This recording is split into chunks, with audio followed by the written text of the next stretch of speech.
आता isakal.com आहे देशातील नंबर 1 ची मराठी न्यूज वेबसाईट। प्रत्येक अपडेटसाठी isakal.com ला नक्की भेट द्या। अजित पवारांच्या राष्ट्रवादीचे माणिकराव कोकाटे हे रम्मी खेळत असल्याचा व्हिडिओ व्हायरल झाला।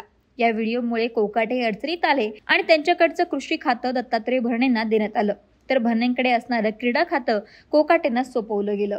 सुरुवातीला क्रीडा खातं मिळाल्यानं नाराज भरणेंनी कृषी खातं मिळताच मोठा आनंद व्यक्त केला। त्यांच्या कार्यकर्त्यांनी जंगी सेलिब्रेशनही केलं।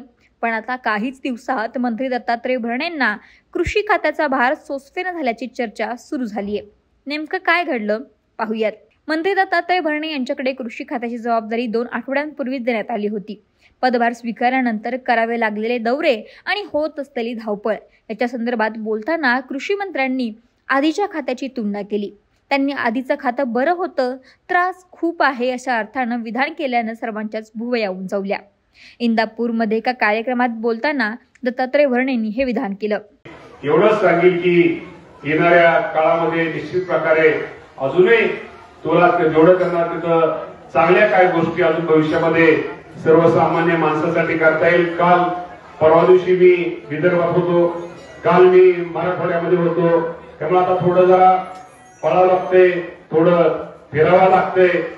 कृषीचा आपल्या क्रीडाचा आणि अल्पसंख्याकचं थोडं बरं होतं, लय त्रास नव्हता, पण आता त्रास तर घ्यावाच लागेल। तेव्हा त्रास म्हणजे हा त्रास नाही म्हणते, पण आता ही जबाबदारीच आपण सगळ्यांनी कुठेतरी आपण ही जबाबदारीला कसं आपल्याला शेवटी आपल्याला हा विश्वास टाकलेला आहे।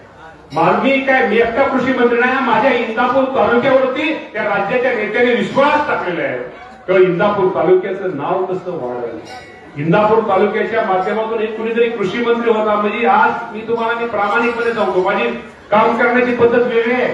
परंतु आता अतिवृष्टी आणि मराठवाडा विदर्भामध्ये आलेला पूर यामुळे दत्तात्रय भरणेंची चांगलीच भंबेरी उडाली आहे, एवढं मात्र नक्की। महाराष्ट्रातील सर्व बातम्यांचे विश्वासार्ह व्यासपीठ सकाळच्या सर्व सोशल मीडिया प्लॅटफॉर्मला लाईक, फॉलो आणि सबस्क्राईब करा। तसंच सर्व नोटिफिकेशनसाठी बेल आयकॉन प्रेस करायला विसरू नका।